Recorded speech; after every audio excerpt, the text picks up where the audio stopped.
Hello, I'm in Kotabagh, Nainital district today, very close to where Jim Corbett used to work. And with me today is Miss Tykee Malhotra, who is a conservationist. She has set up Jim Corbett Trust in Kaladungi, where Jim Corbett used to live. And she is also carrying out the legacy which Jim Corbett had set up in conservation as well as in people's welfare. She is doing a lot of charitable work like Jim Corbett again. And her father was also a conservationist who has brought out a souvenir to commemorate Jim Corbett's centenary. So a warm welcome to Indian Masterminds, Tykee. Thank you. Thank you for having me. So tell me something about how your father brought out this souvenir. And when I came here again in 74, the locals, bigwigs, said 75 is Corbett's centenary year, we would like you to bring out the souvenir. And in 74 and 75, whilst I was again traveling around this area, I saw this barren village here. And right in the middle of mixed deciduous forest on either side, and very heart of what Jim Corbett describes as a jungle farmyard. I was extremely annoyed by seeing people shooting, growing crops and shooting wildlife here, poaching as it were. So I managed to buy the property and tried to bring it back into a jungle ambience. I tried crops which was only for the wildlife because I stopped shooting. And then of course we settled here. My wife and children were still in Nainital, and I would live here under canvas with just one dog. Yes, so we lived in Nainital at the time in 1975. Yeah. The year of Jim Corbett's centenary, birth centenary year. Well, I was actually only 10 years old, and I remember coming back from school and coming into our house to find that my father with two other people were discussing not just stories about Corbett, but also putting together this publication for his birth centenary, so that a lot of the stories that were collated from people who knew him in the area and some people who knew about him later on and, whose life Jim Corbett had been an influence on. So there were all these stories that were being collated by this little team, this little committee that was formed by my father and two other people. And I remember walking in from school to find these conversations, and that was my first introduction to Jim Corbett. I knew nothing about him before. And I found it very intriguing and interesting because every afternoon when I would come back, and the sun was just setting and I had these beautiful gold curtains there we had in the house. And this conversation in the backdrop of that, with my mother bringing cups and cups of tea for the people who were sitting and chatting with my father and putting this together, was rather interesting and a lovely way for me to be introduced to not just Jim Corbett's stories, but also so much about the area, whether it was geographically or about the people. So that was a great way for me to know about Jim Corbett. So what were the stories about Jim Corbett which you were fascinated about and you overheard your father discussing with his friends?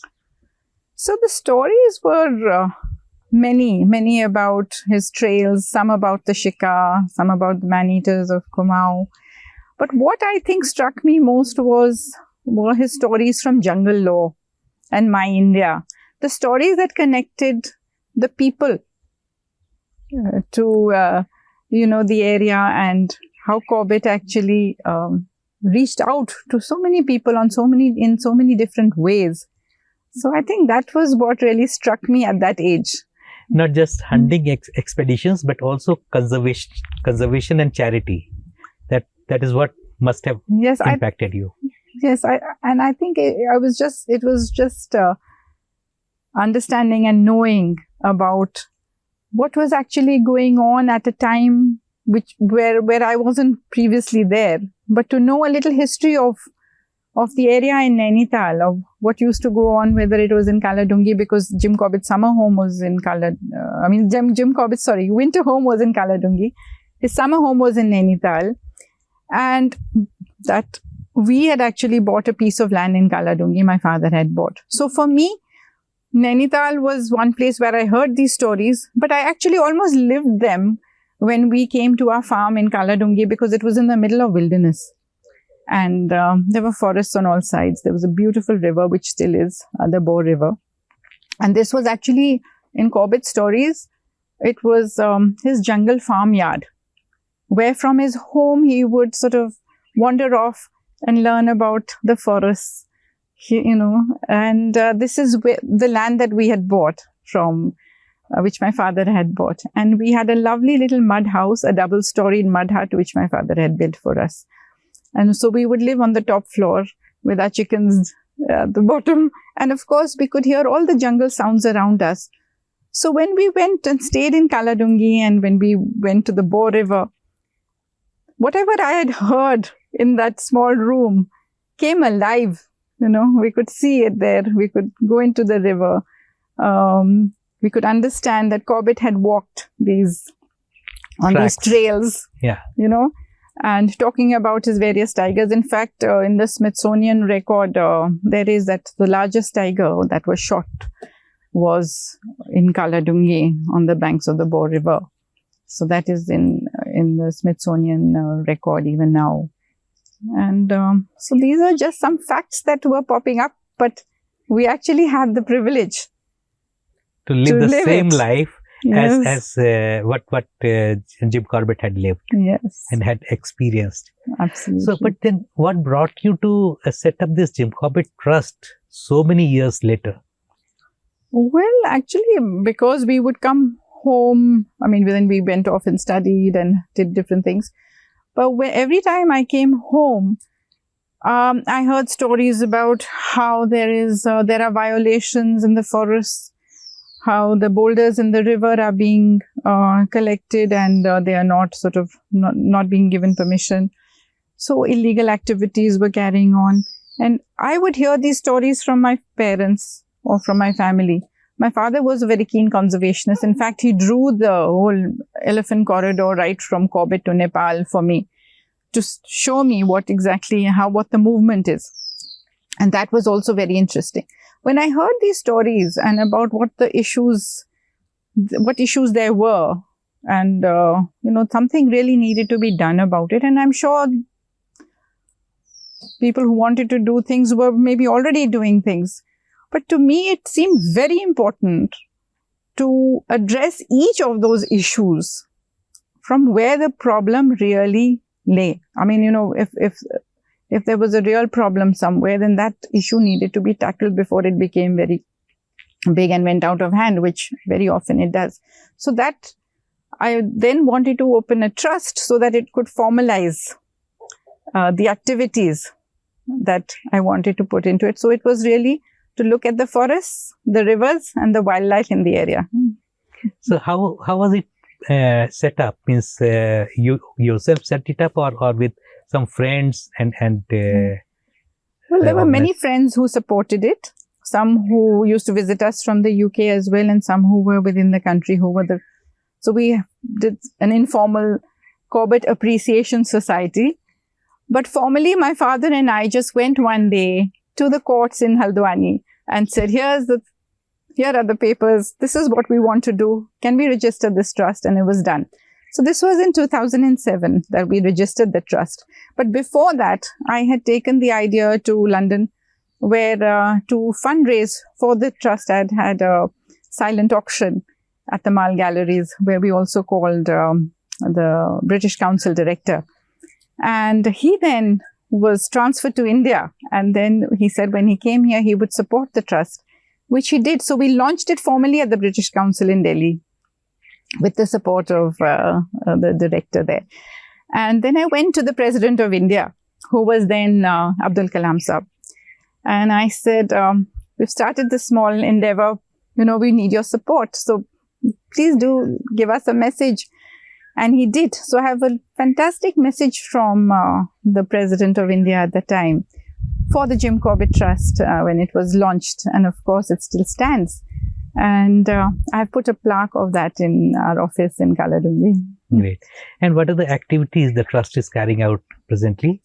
So presently, we've been looking at, since we started the trust, first we went to Chhoti Haldwani and we found the new generation didn't know anything about Corbett.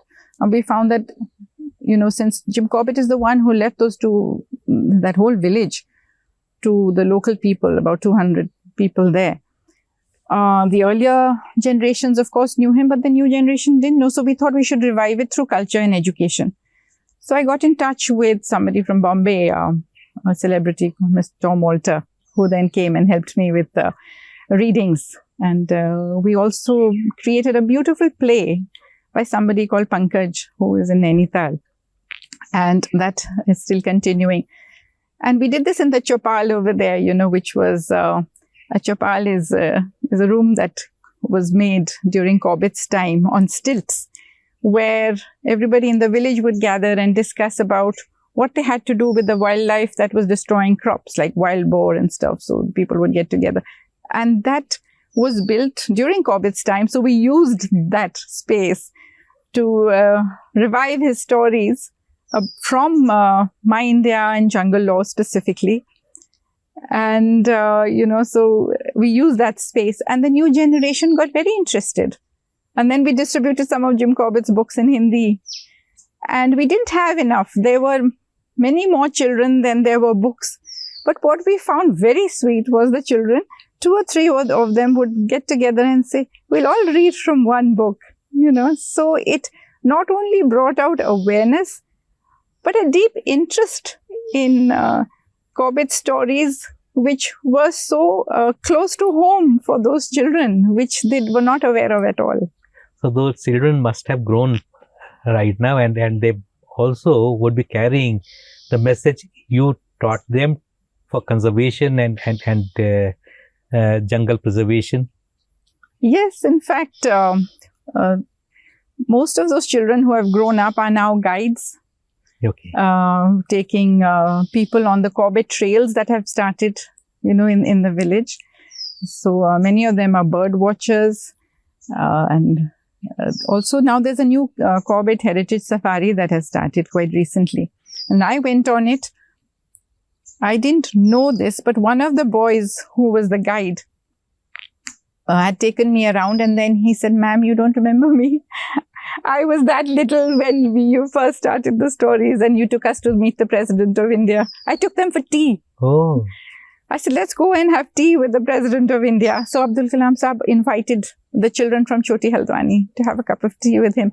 And of course, he also asked many questions. So that was a very, all those children who went, they were, today they were so inspired by those small activities that we did, that today it's taken them a long way, financially they can stand on their own feet, they have got work, and they don't have to leave home and go into the cities to find work. Now, as we are celebrating 150th birth anniversary of the legendary conservationist Jim Corbett, so what are your plans for that?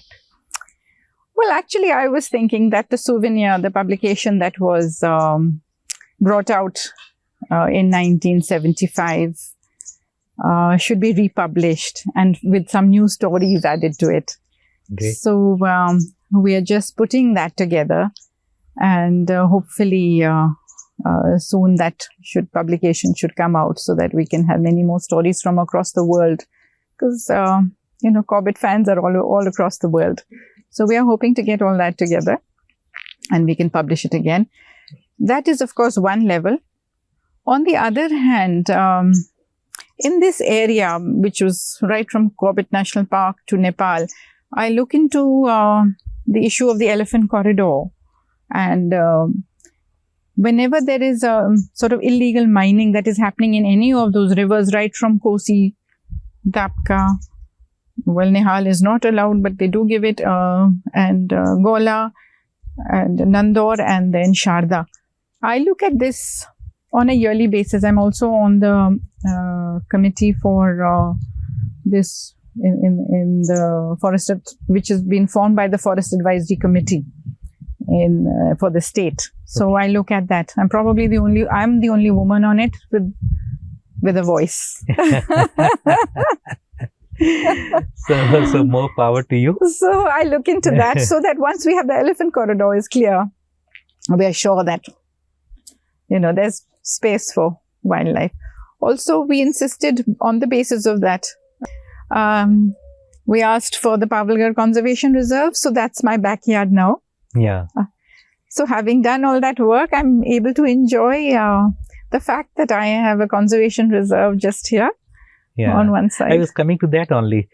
You have set up a place in the midst of forest. You're surrounded by forest. So I can hear a lot of birds and a lot of animal voices even at this hour. So how is it like living in the forest? I think it's, I really feel everything is cause and effect. When you have initially lived in the forest, as I did as a child, my father used to be in Assam. I learned a lot about the forest in a very natural way. Then we came to Nainital and we lived in Kaladungi. Again, I learned about the forest. Why I'm saying cause and effect is because that wanted me to protect the forest. So once you protect the forest, it protects you. And having taken all these small steps to protect the forest and then work on the conservation reserve as well over here. Because of this protection, we have an amazing biodiversity here. And I also work on the farmlands here. So what happened was that when I first came and we bought this land in Kotabagh, because we loved Kotabagh, and we bought this land partly from family who were selling it and partly from someone else. And when I first stood here, we used to live in tents. And when I first stood on this land and looked around in the evening, there were no fireflies. Jugnu nahi the. I was very surprised because in areas like this with a lot of forest and farmlands, there should have been fireflies. I didn't see any during the rainy season. And that, I thought, there was certainly something was wrong. And when I looked around, I realized it was obviously the overuse of pesticides in these farmlands. Right. Which is so close to the forest. That day, I determined that I would work to stop the use of harmful pesticides in this area. And I planted the seed for something called the Himalayan Farmlands Initiative in Kotabagh. And I got, here exactly where we are sitting, I got all the local farmers to have a chat. It was winter and we lit a fire and they were chatting about what they use on their farms. And I said, well, I've seen there are no fireflies, which means your butterflies are in danger, your birds are in danger, and your bees are in danger. They didn't seem to understand it enough. They didn't seem to understand the idea of pollination. But being close to the forest, you also have a lot of advantage from forest-dwelling pollinators. They didn't understand it. So we started this work, and then I was very fortunate to have two collaborations. One was with the University of Reading and one was with the World Bee Project in London. They just saw my work and said, no, we'd like to do this with you. So we ran a project called the Super Farm Project, North. They did one in South India. So for 2 years, we ran this project and worked on how to develop homemade pesticides. So to save the biodiversity in the area. Yeah, and so that's what I'm continuing to do here. So have the fireflies returned? One day when I was sleeping actually in my cow shed, which you've just seen, suddenly there was a big storm and the lights went off. And I was fumbling around for my torch. I couldn't find it. And I just opened my eyes and there was a firefly. In that pitch dark night, there was that little glow of light and a firefly had returned. To me, that was a story that I would have, that struck me most, because I realized every effort you make, and then that there are many more fireflies now. Right. That's very nice of you. And as I said, more power to you. And thank you. Hopefully, Jim Corbett's legacy, I can see, is in good hands. Thank you so much for talking to Indian Masterminds. Thank you so much. Well, it takes, so many of us to make it happen. So thank you for being here and, telling more people about it. And thank you.